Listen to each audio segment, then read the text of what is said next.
Nada, absolutamente nada ha cambiado tanto la historia de la humanidad como los mortales seres del mundo microscópico. Sus efectos en forma de enfermedades y muertes han afectado tanto a emperadores, presidentes, reyes hasta el más simple de los mortales y han influido más en el rumbo de la historia que todo conjunto de protagonistas humanos y conflictos bélicos. Las pandemias son el fenómeno más extremo del poder destructivo que pueden tener los agentes infecciosos, cuando son capaces de extenderse por el planeta y transmitirse entre los habitantes de cada país. La actual proliferación de estos microorganismos, por supuesto que va relacionado con nuestra existencia y por tanto nuestro futuro depende en gran medida de estar preparados frente a ellos. La pandemia de la COVID-19 se ha convertido en un triste recordatorio de este hecho. En este punto debemos hacernos una pregunta: ¿vendrán nuevas epidemias? ¿Serán tan mortales como la que ya hemos vivido? Sobre estos temas estaremos hablando hoy en Ese Mediquito. Ya comenzamos.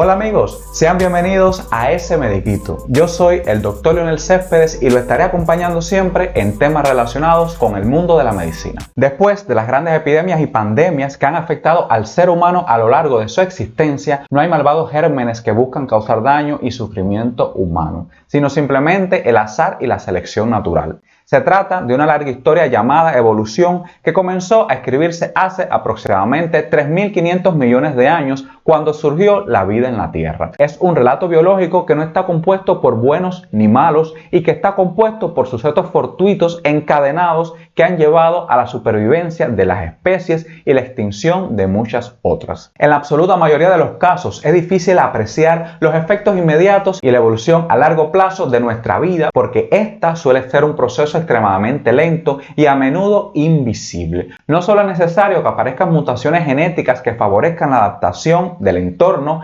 estas deben transmitirse a un gran número de individuos y permanecer en una determinada especie. Ambos pasos requieren mucho tiempo y sin intervención humana en las especies que forman el reino vegetal o animal. Sin embargo, la situación cambia de forma radical en microorganismos como las bacterias y los virus. Por un lado, estos son proclives a cambiar de manera muy rápida debido a problemas en el mecanismo de reparación y replicación de su material genético, lo que les permite adaptarse con facilidad a circunstancias muy adversas. Así, los individuos que sufren mutaciones para dejar descendencia tienen que desaparecer, mientras que aquellos que sufren mutaciones beneficiosas como una mayor capacidad para infectar a humanos al unirse a los receptores de células específicas tienen más probabilidades de reproducirse y extenderse.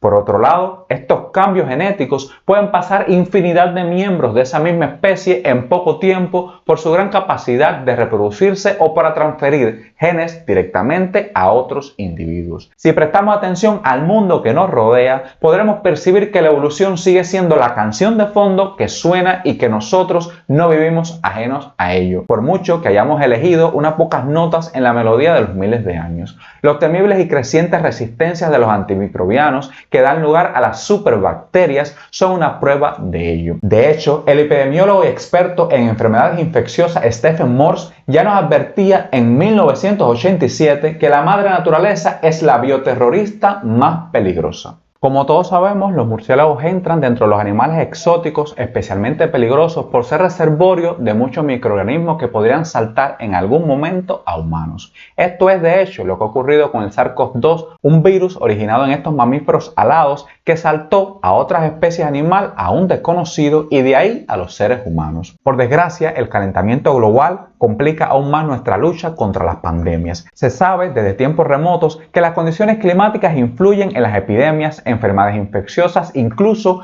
antes siquiera de saber de los microorganismos existían. Por ejemplo, los aristócratas romanos se desplazaban a residencias en colinas cada vez en verano para evitar la malaria.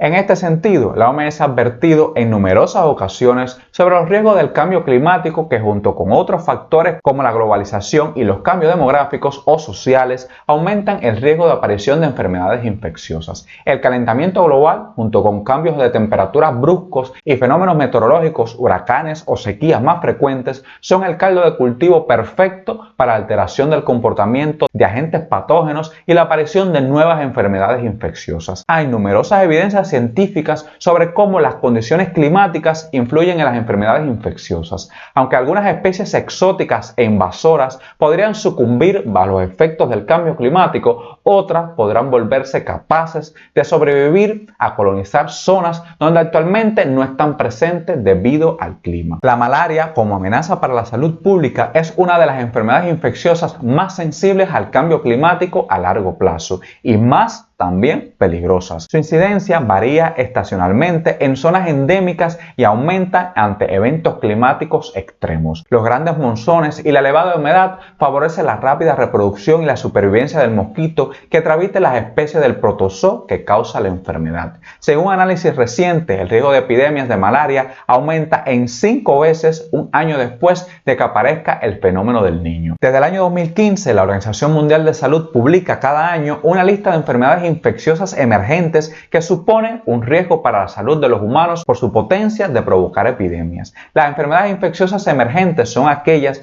que se han descubierto en los últimos años o que ya se conocían anteriormente y estaban controladas o casi desaparecidas y han vuelto a resurgir. Ahí encontramos enfermedades como la fiebre de Lassa, el virus del Nipah o la fiebre hemorrágica del Congo. Fue a partir del año 2018 que la Organización Mundial de Salud decidió incorporar a un nuevo protagonista, la enfermedad X, una dolencia provocada por un microorganismo desconocido hasta ahora con potencia de provocar una gran epidemia internacional en el futuro. Como todos sabemos, en el 2020 la temida enfermedad X apareció, fue la COVID-19. ¿Estamos a la altura para una próxima enfermedad X? Sabemos que es solo cuestión de tiempo y es por tanto imperativo que la humanidad aprenda a lo ocurrido y destine una mayor cantidad de recursos para este fin. No se trata de permanecer relajados ni alarmados frente a una potencial epidemia, sino estar atentos y preparados. Es imposible evitar la aparición de nuevas pandemias, pero sí es realista disminuir la frecuencia con la que ocurren y así limitar su impacto. Por ello, existen diversas estrategias que deben potenciarse aún más en el presente y en el futuro para incrementar nuestro control sobre los agentes infecciosos. En ese sentido, reforzar la vigilancia epidemiológica coordinada a nivel mundial y los sistemas de salud pública es clave. Instituciones sanitarias como los Centros para el Control de la Prevención de Enfermedades en los Estados Unidos y la Organización Mundial de Salud realizan una inspección constante para detectar nuevos agentes patógenos de forma temprana, aunque las limitaciones en sus presupuestos restringen este alcance. Además, no es secreto para nadie que muchos países tienen servicios de salud precarios por contar con poco personal y fondos raquíticos. Es vital contar con un grupo de centinelas especialistas en epidemiología y enfermedades infecciosas en diversas partes del mundo que puedan dar una voz temprana de alarma ante las nuevas amenazas biológicas. Esto nos permitirá tomar medidas más veloces. Otra estrategia para disminuir el riesgo de la aparición de los nuevos agentes patógenos es actuar sobre el origen, erradicar la caza y comercialización de animales exóticos, luchar contra la destrucción de ecosistemas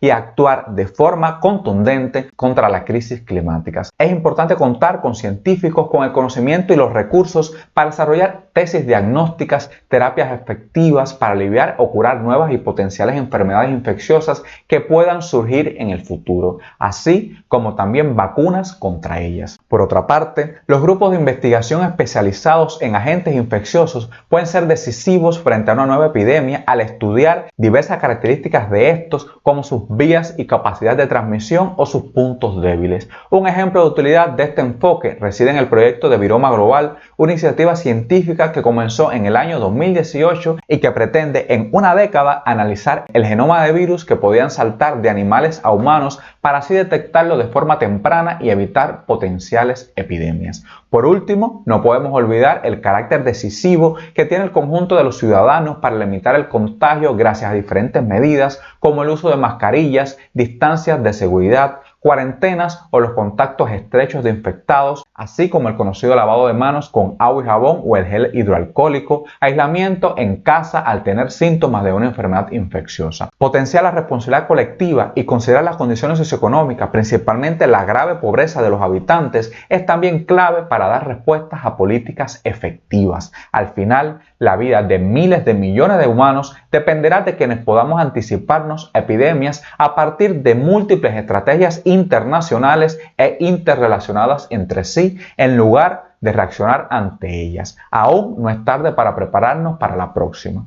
Hasta aquí el video de hoy. Recuerden compartir toda esta información para que llegue a más personas y mejor podamos cuidar nuestra salud y la de nuestras familias. Gracias por estar aquí y nos vemos en el próximo video.